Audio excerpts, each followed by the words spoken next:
sa isang survey, ibinahagi ng isang post ang mga biggest music artists from 30 countries 2026. Ibig sabihin, ito po yung mga kinikilala hindi lamang sa buong mundo, kundi pinakasikat sa kanila mismong bansa. Anyway, sino-sino nga po ba ito? Sa USA, si Taylor Swift. Sa United Kingdom, si Ed Sheeran.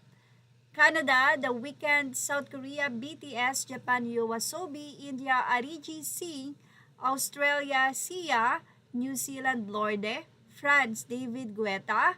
Germany, Kim Petras. Italy, Maneskin. Spain, Rosalia. Brazil, Anita. Mexico, Peso Pluma. Sa Argentina, Bizarrap. Colombia, Shakira. Puerto Rico, Bad Bunny. Sweden, Zara Larsson. Norway, Alan Walker. Denmark, Lucas Graham. Finland, Kaariha. Ireland, Hozier. Netherlands, Martin Garrix. Belgium, Angele. Sa Switzerland, si Nemo. Turkey, Tarkan. Greece, Marina Sati. Philippines, SB19. Indonesia, Rich. South Africa, Tyla.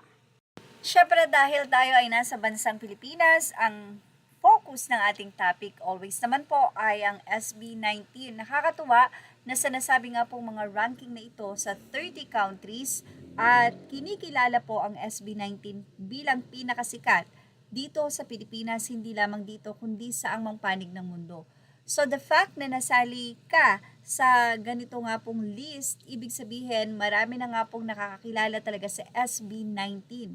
Hindi man like Taylor Swift or Shakira o Ed Sheeran, pero sabi nga malapit na, lalo na nga at nagkaroon na ang SB19 ng isang international na endorsement or endorser sila ng international apps na ito, walang iba kundi ang Canva.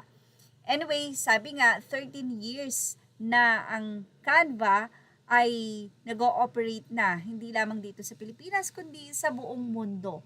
At ginagamit sila ng iba't ibang company.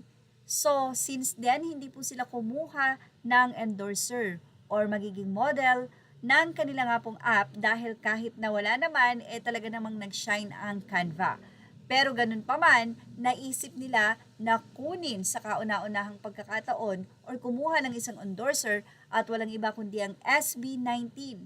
So, dito pa lang talagang napakalaking impact na nga po na ito na hindi sila kukunin kung wala silang masasabi nga pong charisma, promotion charisma, at nakita naman niya ng Canva. At dahil nga sa lawak ng reach ng Canva dahil ilang milyon, almost 30 million subscribers at higit pa doon, ang nagsasubscribe sa kanila at gumagamit nito, the fact na magpa-pop up or ang SB19 po ang kanilang ambassador ay mas marami pa nga po ang makakakilala sa SB19. Kasi syempre itatanong mo, wow, sino tong endorser nila?